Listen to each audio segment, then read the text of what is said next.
안녕하세요, 한상기입니다. 이 차는 제가 우한공항에서 5박 6일 동안 빌린 2018년형 뷰익 엑셀 GT입니다. 저는 지금 중국에서 렌터카로 이 엑셀만 3대째 빌리고 있어요. 처음 빌린 거는 합비에서 1.6L 5단 자동 변속기, 그리고 1.5L 6단 자동 변속기, 그리고 이번에 2018년형으로 나온 작년 이거 10월에 나왔어요. 보시는 대로 얼굴이 많이 바뀌었고요, 기존의 엑셀 GT에 비해서. 그리고 엔진이라든가 변속기, 기본적인 편의 및 안전장비들이 이렇게 업그레이드가 됐습니다. 2015년 11월인가 그때 제가 엑셀 시승기 때 말씀을 드렸는데, 뷰익은 구형 그 라세티 베이스의 엑셀을 계속 팔고, 그 다음에 신형 플랫폼의 엑셀도 같이 팔았어요. 중국에서는 흔한 일이죠. 그러니까 처음 나온 엑셀의 경우에는 구형 라세티 베이스지만 그 다음부터는 신형 플랫폼이 적용이 됐고요. 지금 보시는 이 차는 3세대 해당이 되는데, GM의 PATAC K 플랫폼 또는 D2XX라고도 불리는데 그 플랫폼으로 갈아탔습니다. 2세대에서는 해치백이 XT라고 있었는데 그건 단종이 되고요. 이 3세대에서는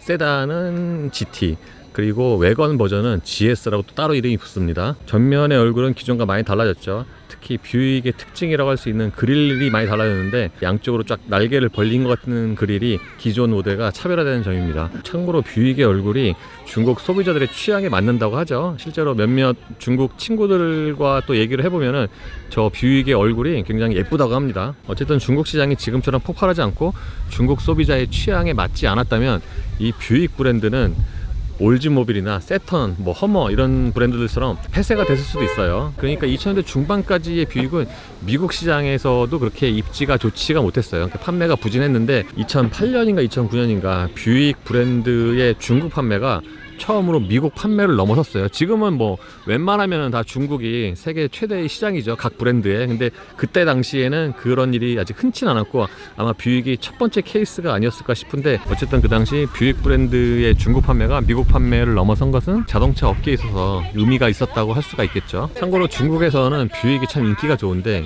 뷰익이 쉐보레보다도 많이 팔려요. 이 차는 SAIC와 GM이 합작한 상하이 GM이 생산을 하고요. 생산지는 다름 아닌 우한입니다. 제가 차 빌린 곳. 그러니까 우한에서는 동팽 PSA 공장도 있고 상하이 GM의 공장도 있는 거죠. 엔진이 변경이 되면서 저 트렁크 뒤에 붙는 숫자 있잖아요, 등급을 나타내는, 저것도 변경이 됐어요. 기존에는 1.5L가 15N이었는데 지금은 15T입니다. 저게 지금 숫자만 봐서는 참 혼동하기 쉽죠. 기존과 똑같이 15를 사용을 하고 있으니까 같은 1.5L가 아닐까라고 생각이 되는데, 이 차는 1.0L 3기통 터보 엔진이고요. 그러니까 기존의 15N은 자연흡기를 의미를 하는 것 같고요, 15T는 당연히 터보를 의미를 하겠죠. 그리고 이 차는 우한에 등록된 차라서 A가 붙죠. 그러니까 그 성에서 가장 큰 도시에 등록된 차는 알파벳 A가 붙는 거죠. 타이어는 GT의 GT 컴포트 228, 사이즈는 19에 65에 15입니다. 15T, 그러니까 1.0 엔진은 이 타이어와 이 사이즈가 기본이고요. 참고로 GT 타이어는 싱가포르에 본사를 두고 있는 타이어 회사인데 중국에 오면은 좀 많이 봐요. 그리고 작년 매출액 기준으로 타이어 업계 11위 정도라고 합니다. 이 차는 라인업에서 밑에서 두 번째 트림인데, 사실상 깡통이라고 보셔도 맞을 것 같아요. 바로 밑에가 수동이고 그 바로 위에 두 번째 트림, 그러니까 이 차가 자동이거든요. 그러니까 사실상 깡통이라고 봐도 크게 무리는 없을 것 같아요. 거기다가 지금 이 차가 렌터카인데 꼭 렌터카여서가 아니라 관리가 굉장히 안 된, 그러니까 청소가 되게 안 되는 렌터카예요. 그래서 제가 지금까지 빌린 렌터카 중에서 가장 더러워요. 그러다 보니까 실내가 좀 더 휑하고 좀 없어 보이죠. 대시보드나 이쪽에 얼룩 이런 거 있잖아요, 이거 전부 다 원래 있던 거예요. 제가 그런 거 아니에요. 거기다가 이쪽 반대편 도어 트림 보면 쓰레기가 있는데, 이 쓰레기 중에 하나는 오이예요, 먹다 남은.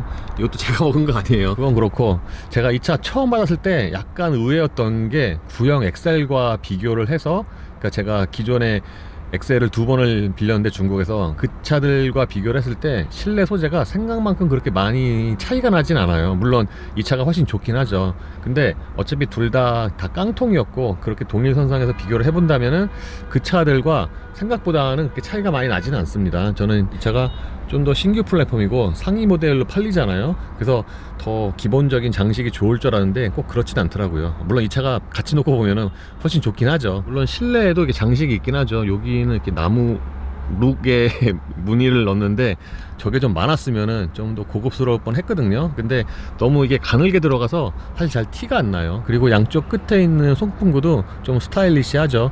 이쪽에 있는 도어 캐치 역시도 마찬가지고요. 그리고 보면은 이 가운데에 있는 송풍구도 굉장히 면적이 큰 편이에요.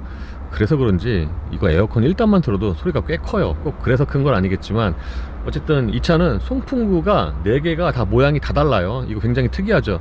요즘에는 송풍구에 좀 신경을 많이 쓰는 추세잖아요, 신차들이.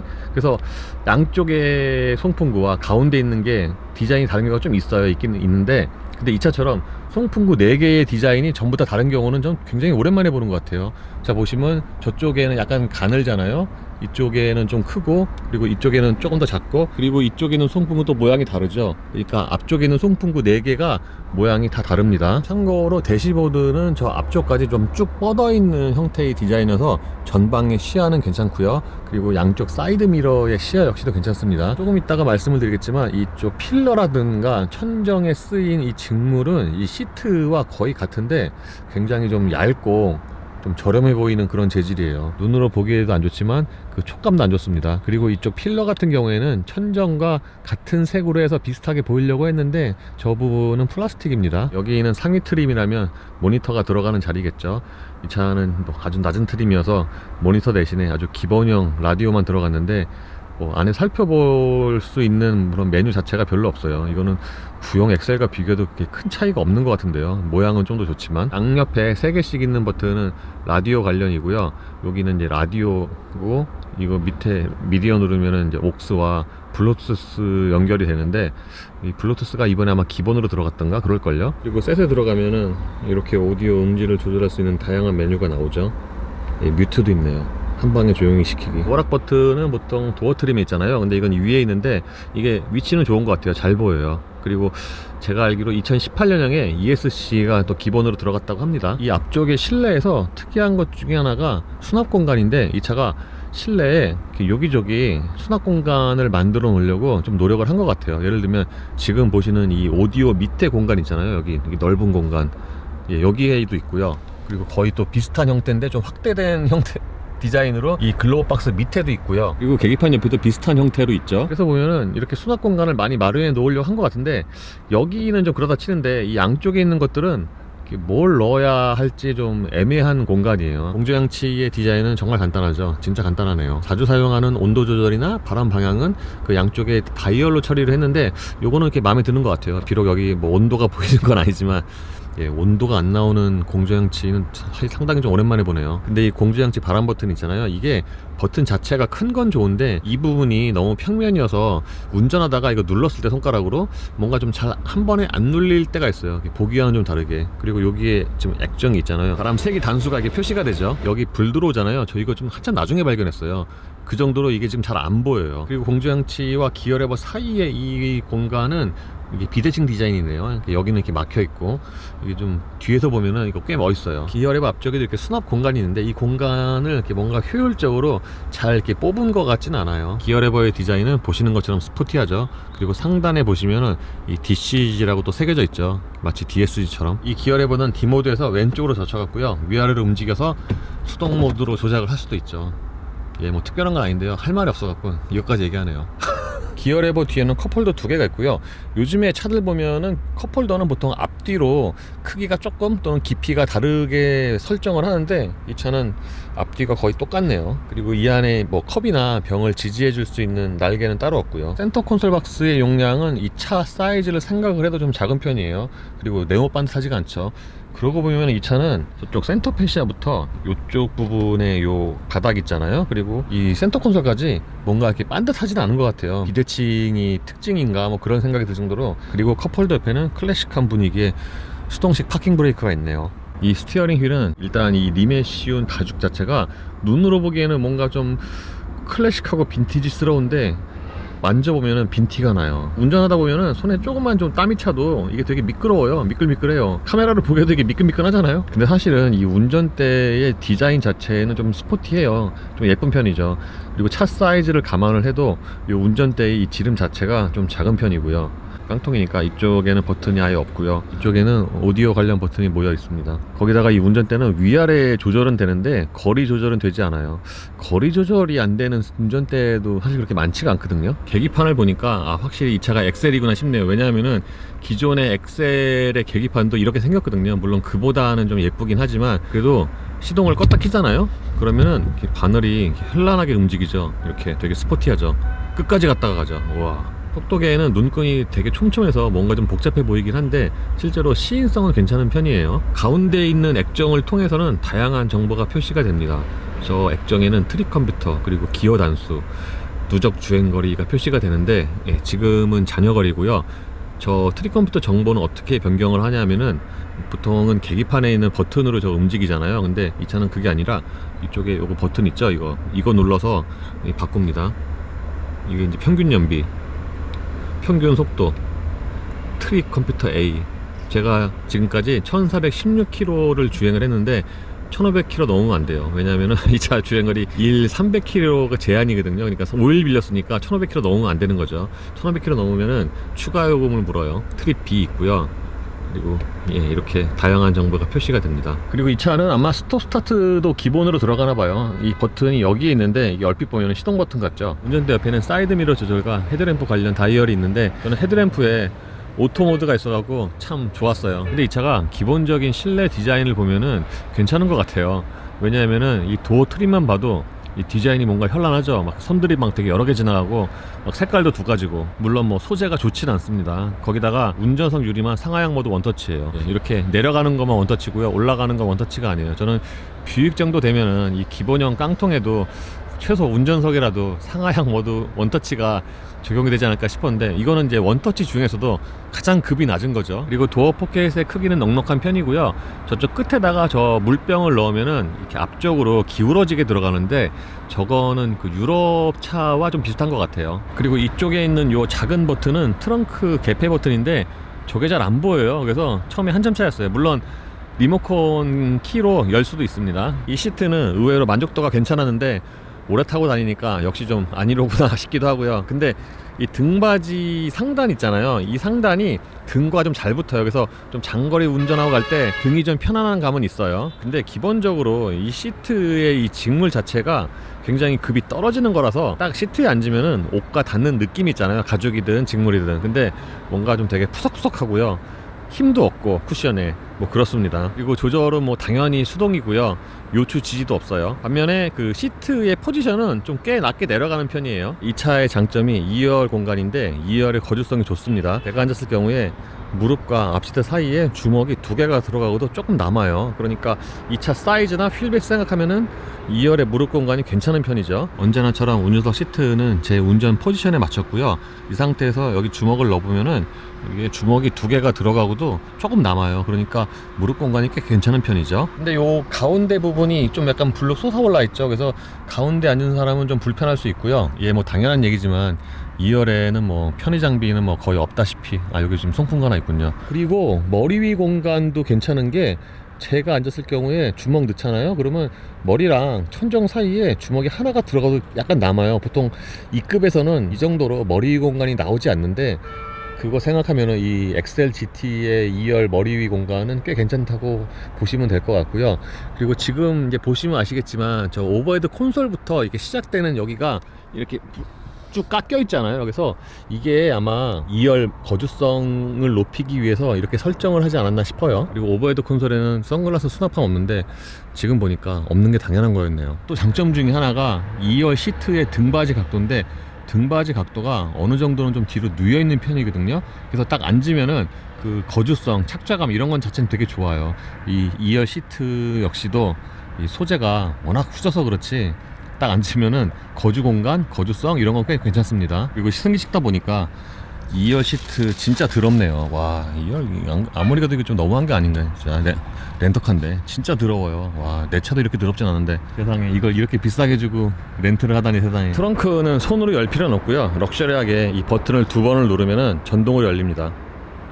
이렇게 쫙 하고 열리죠. 이 차가 2열 공간과 트렁크 공간에서 장점이 있네요. 2열도 넉넉하지만 이 트렁크 공간, 특히 이 들어가는 입구 쪽의 좌우의 폭이 꽤 넓은 편이죠. 그래서 이런 부분은 꽤 큰 장점이라고 하겠습니다. 트렁크는 열 때는 럭셔리하게 열지만 닫을 때는 조금 빈티나게 닫아야 돼요. 그냥 위에 잡고 닫아야 되는데 보통 트렁크 안쪽에 보통이 아니라 당연한 거잖아요. 이 손잡이가 있잖아요. 근데 이 차 지금 손잡이가 없어요. 저는 이 트렁크 안쪽에 손잡이가 없는 차를 거의 본 적이 없는데 이 차가 그 중에 하나네요. 그러니까 닫을 때는 그냥 여기 잡고 이렇게 닫아야 되죠. 이 캐리어가 그 리모아 77인치보다 그 전장이 약간 좀 짧은 사이즈인데요. 이게 들어가고도 좀 공간이 많이 남죠. 그러니까 트렁크 용량은 꽤 경쟁력 있다고 봐야 될 것 같아요. 예, 이 차의 파워트레인은 1.0 터보와 6단 듀얼 클러치로 조합이 되는데 기존에 비하면 다운사이징이 많이 된 것 같아요. 그러니까 기존의 1.5 자연흡기를 대체하는 거죠.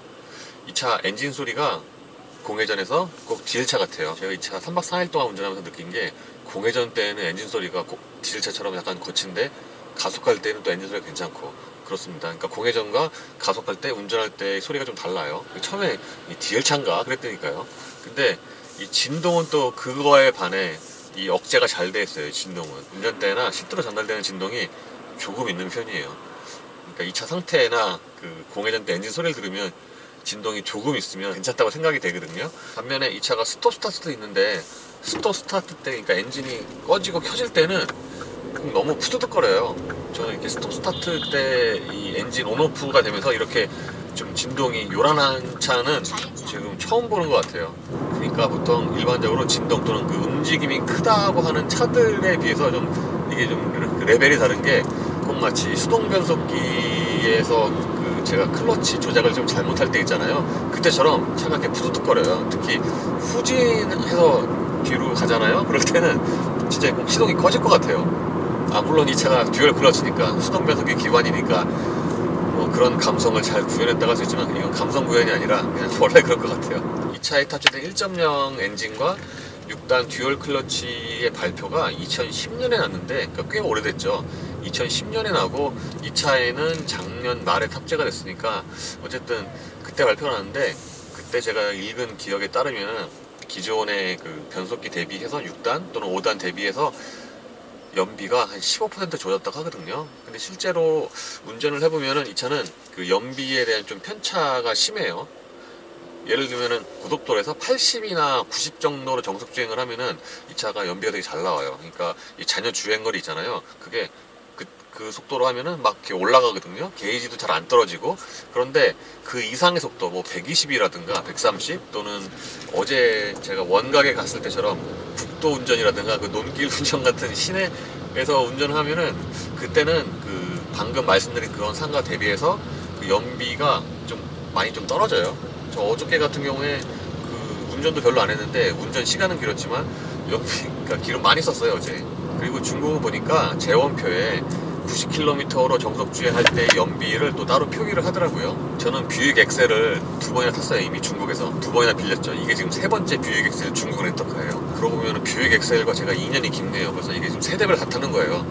1.6, 1.5, 1.0 그러니까 엔진이 바뀌었죠. 그래서 아무래도 기존의 그 1.5나 1.6이나 1.5와 비교가 될 수 있는데 그 차들에 비하면은 마지막에 탔던 1.5, 6단과 비교를 해보면은 확실히 그 저속에서의 주행 질감은 떨어지고요. 이게 아무래도 진동 때문에 그런 것 같아요. 그러니까 저속에서 고단기어로 저속으로 갈 때 부르르 떨리는 좀 그런 게 있어서 그런 면에서 보면 좀 주행 질감이 떨어지고요. 이게 1.0 엔진이라고 해서 타고 다니기가 좀 불편하다 싶을 정도로 동력성이 부족한 건 아니거든요. 어느 정도는 나가요. 그리고 이렇게 시내 같은 구간보다는 차라리 고속도로에서 좀 더 편한 것 같아요. 이 차가 그러니까 제원표를 보면은 최대 토크가 2000rpm에서 나오는데 실제로는 2000rpm이 아니라 한 3000rpm은 돼야지 좀 힘을 받아요. 물론 이렇게 밟아보면 2000rpm부터 토크가 나오긴 하는데 그 이상의 회전수를 좀 올려야 좀 더 원활하게 가속이 되고 그렇습니다. 이 차가 좀 반응이 늦다고 생각되는 거는 이게 변속기 탓도 있는 것 같아요. 예를 들면 지금 30, 40에서 급가속하려고 쭉 밟으면은 이제 나가요. 이게 지금 거의 한 1초 이상 걸리는 것 같아요. 요즘에 다른 자동 변속기나 듀얼 클러치 이런 것과 비교해보면은 이 차의 그 저속 반응이 상당히 늦죠. 엔진이나 변속기 둘 중에 하나의 문제가 아니라 그 둘 다의 문제인 것 같아요. 뭐 어차피 엔진과 변속기는 따로 놓고 볼 수가 없는 거고 파워트레인이라고 부르잖아요. 그래서 전체적인 방음은 당연히 좋지 않죠.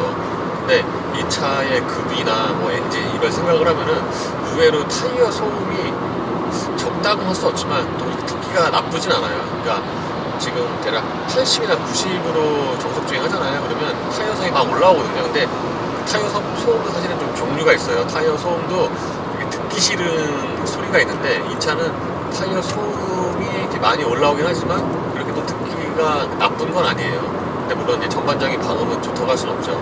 그리고 아까 처음에 제가 말씀드린 것처럼 이 차가 엔진 소리가 괜찮아요. 지금 가속을 해보면은 이렇게 웅 하는 소리가 들리는데 1.0 엔진이 아니라 좀 더 큰 배기량의 엔진 같아요. 좀 기계적인 엔진음이고요. 그리고 이 차가 상태가 안 좋아서 그럴 수도 있겠지만 가속 페달이나 브레이크 페달이나 좀 세게 밟잖아요. 그러면은 그 페달에도 좀 진동이 올라와서 발가락이 좀 간지러워요. 저는 지금까지 운전하면서 가속 페달과 브레이크 페달 모두 밟았을 때 이 진동이 올라와서 발가락이 간지러운 차는 이 차가 지금 처음이에요. 좀 빨리 달려도 바람 소리는 좀 고르게 나는 편이고요. 이 차에도 에코 모드가 있어요. 그러니까 요즘에는 에코 모드가 다 있잖아요. 에코 스포츠 모드 다 있는데 이 차는 딱 노멀과 에코 모드 두 개만 있고, 에코 모드가 따로 버튼이 있는 게 아니라 그러니까 운전자의 그 가속 페달 입력에 따라서 에코 모드로 자동으로 전환이 되죠. 지금 제가 90km로 가속 페달 살짝 밟고 이제 운전하고 있는데, 지금 같은 상황에서는 여기 이제 에코 모드가 들어와요. 여기 계기판에 에코 모드라고 뜨죠. 그리고 조금 더 밟으면은 에코 모드가 사라지고, 이게 이 차에만 있었던 게 아니라 바로 전차, 그러니까 1.5L 엔진과 6단 자동 변속기 버전에도 똑같이 이런 식으로 에코 모드가 있었어요. 하체에는 기본적으로 좀 상하의 움직임이 있는 편이에요. 제가 이 차 처음 받았을 때 주차장에서 나오면서 이 차가 되게 위아래로 되게 많이 움직이는 거예요. 그래서 이 차 왜 이렇게 바운싱이 심한가 했는데 좀 지나고 나니까 그렇게 심한 것 같진 않고요. 그리고 제가 어저께 그 북도 달리면서 이제 말씀을 드렸는데, 대도시 빼고 그 이외의 지역에서 이 차가 이제 운행이 될 때 좀 아직까지는 노면이 안 좋은 것이 있거든요. 이쪽 지역은. 그것까지 감안을 해서 서스펜션을 세팅을 한 게 아닌가 싶은데, 그럼에도 불구하고 저는 전체적인 승차감은 괜찮은 편이에요. 이 차가 리어 서스펜션이 멀티링크거든요. 멀티링크인데 둔턱이라든가 좀 이렇게 도로가 파인 곳을 이렇게 지날 때는 뭔가 토쇼핑 같은 향기가 풍기기도 하고, 근데 전체적인 승차감은 뭐 그렇게 나쁜 편은 아니에요. 제가 왜 전체적인 승차감이 나쁜 편이 아니라고 하냐면은, 제가 운전을 이 차를 많이 했잖아요. 뭐 유럽에 비하면 많이 한 건 아니지만, 특히 첫날 같은 경우에 제가 되게 졸리고 좀 피곤한 상황인데, 그날에도 제가 540km를 이렇게 운전을 했거든요. 근데 그 승차감이 나쁜 차는 그렇게 오랜 시간 또는 한 번에 긴 시간을 운전을 하면은 몸이 되게 피곤하고 막 심지어는 허리도 아프고 그런데, 이 차는 그렇진 않아요. 제가 이 차 처음 받은 첫날에 연속으로 한 4시간 했는데, 그때도 그렇게 좀 피곤하긴 했죠. 좀 엉덩이도 아프고 그렇게 했는데, 그거는 좀 이 시트의 문제인 것 같고요. 참고로 이 시트가 이거 진짜 당연히 가죽은 아니고 직물은 직물인데, 직물이라고 하기에는 너무 한국 같고 그렇거든요. 근데 의외로 그 등 이 상단이랑 여기 이 윗부분 있잖아요. 이건 또 잘 붙어요. 그래서 엉덩이 부분은 좀 좁은 감이 있지만 이 등 쪽에는 좀 굉장히 편한 편입니다. 회전 성능 같은 건 뭐 제가 섣불리 말할 건 아니고요. 어제 국도 달렸을 때 보면은 생각보다 괜찮다, 우당탕탕하는 그런 느낌에 비해서 은근히 코너는 잘 돈다. 지금 타이어가 상태가 이게 안 좋은데, 타이어만 안 좋은 게 아니라 전체로 상태가 안 좋죠. 그거에 생각을 하면은 뭐 괜찮은 편이다 라고 말씀을 드리겠습니다. 그리고 아까 초반부에는 제가 기존의 뷰익 엑셀과 비교를 했는데, 또 비교할 상대가 또 있죠. 포커스 1.0 에코부스트. 왜냐면 이 차가 사이즈도 비슷하고 엔진도 같고 심지어 추력도 같아요. 이 차가 125마력인데 제가 3년 전에 빌렸던 포드 포커스 에스테이트 1.0 그건 수동이었죠. 그것도 똑같이 125마력이거든요. 그래서 차 사이즈 비슷하잖아요. 그래서 자연스럽게 비교가 되는데, 이 GM의 1.0 터보 엔진은 포드의 1.0 에코부스트와 좀 차이가 많이 나네요. 1.0 에코부스트가 훨씬 좋아요. 물론 그 차가 수동 변속기이긴 하지만 그 차 운전해보면은 이 차가 지금 1.0인가 싶을 정도로 저속에서도 되게 매끈하고, 심지어 고속까지 되게 잘 뻗어나가고, 그 차는 최고 속도가 210이 넘었어요. 1.0인데. 근데 이 차는 지금 제원상 최고 속도가 180밖에 안 되고, 제가 실제로 달려보니까 한 160부터는 속도가 붙는 게 현저하게 떨어지거든요. 그리고 그런 걸 떠나서 평상시 모드로 운전을 해보면은 그 포커스 1.0 에코부스트와 좀 차이가 많이 납니다. 그래서 제가 에코부스트 그 포커스를 그 유럽에서 그때 한 일주일 샀나? 그래서 되게 느낀 게, 이 엔진은 진짜 인터내셔널 엔진 어워드를 3연패 할만하구나 라고 느꼈거든요. 근데 이 1.0 터보는 그 정도는 아니에요. 참고로 이 차의 1.0 터보를 포함한 이 스몰 패밀리 엔진과 듀얼 클러치는 GM이랑 SAIC가 공동으로 개발을 했다고 합니다. 기존의 1.5 자연흡기 6단 변속기와 비교를 해보면은 성능은 거의 비슷하게 맞추면서 연비는 많이 좋아졌으니까 성공적인 다운사이징이라고 해도 되겠죠. 그래서 XLGT는 기존에도 중국에서 잘 팔렸지만 앞으로도 잘 팔릴 것 같아요. 그리고 이 차가 또 가격도 경쟁력이 있죠. 그리고 역시 이 차의 가장 큰 양점은 역시 뷰익이라는 브랜드와 그리고 중국 소비자들의 그 성향 또는 취향에 맞는 얼굴, 비슷한 사이즈의 중국 브랜드의 차들과 비교를 해보면은 실내의 마무리라든가 소재도 괜찮은 편이죠. 그리고 엔진이나 파워트레인 모두 경쟁력이 있고, 그러니까 이런 면이 이 뷰익 XLGT의 장점이라고 하겠습니다. 단점으로는 좀 방음이 부족하고 파워트레인의 작동이 좀 거친 게 있는데, 그거는 글로벌 기준에서 그러면 중국 시장 또는 여기 소비자들에게는 또 크게 문제가 되지 않을 수도 있어요. 실제로 그게 크게 문제가 안 되니까 이 차가 더 잘 팔리는 거겠죠. 네, 이로써 뷰익 XLGT 1.0 터보의 시승을 마치겠습니다.